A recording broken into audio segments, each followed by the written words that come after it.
जब जीवन की सारी संभावनाओं की तलाश में आप पुरजोर तरीके से लग जाते हैं, जब आप नए नए अवसर की तलाश कर रहे होते हैं, तो रास्ते में बाधक मिलना लाजमी है। वे बाधक ही हमें मजबूत करते हैं अपने लक्ष्य को प्राप्त करने में। वे बाधक ही हमारे इम्यूनिटी सिस्टम जैसा काम करते हैं। वे हमें आने वाली स्थितियों परिस्थितियों से लड़ने के लिए तैयार करते हैं। हमें उन निंदकों से, उन बाधकों से, उन आलोचकों से झगड़ना नहीं चाहिए, उन्हें बुरा नहीं कहना चाहिए, क्योंकि कहीं न कहीं वे इनडायरेक्टली हमारे लिए ही काम कर रहे होते हैं। जैसे कहा गया है, निंदक नियरे राखिए आंगन कुटी छवाए, बिन पानी साबुन बिना निर्मल करे सुभाए। तो अपने निंदकों को इग्नोर नहीं करना चाहिए।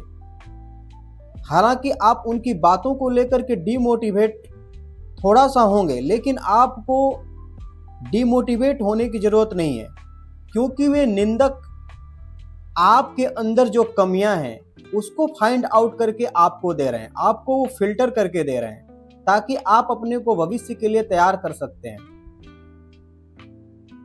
और अगर आप कोई नया उद्यम करने को ठानते हैं, अगर उसमें चुनौतियां आती हैं, क्या आप हर एक उद्यम में जीत के लिए ही तैयार रहेंगे? क्या आप हार के लिए तैयार नहीं रहेंगे? अनिश्चितताओं से भरी इस दुनिया में आप हमेशा जीत के लिए तैयार रहेंगे तो बात कैसे बनेगी? जैसे एक सिक्के के दो पहलू हैं, उसी तरह जिंदगी के भी हार और जीत दो पहलू हैं।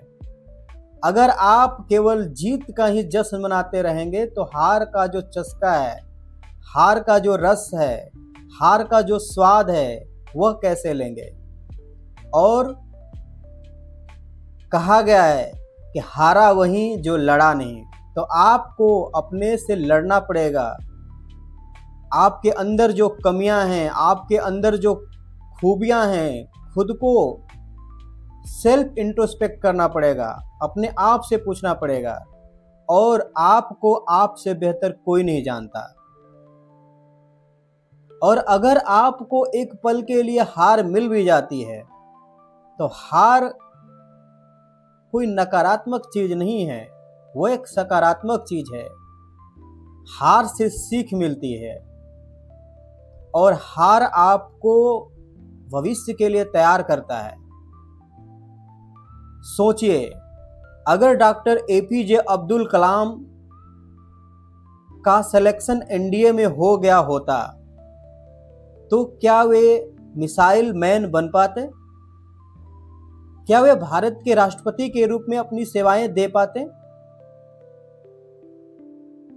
ऐसे ही तमाम एग्जाम्पल हैं जो लाइफ में करना चाहते थे कुछ और नियति ने उनके लिए कुछ और ही निर्धारित कर रहे थे।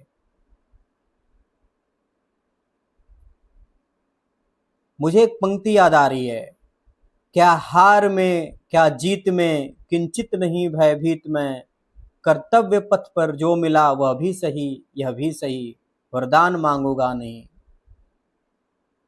लघुता न अब मेरी छुओ, तुम हो महान बने रहो, अपने हृदय की वेदना को व्यर्थ त्यागूंगा नहीं, वरदान मांगूंगा नहीं। धन्यवाद।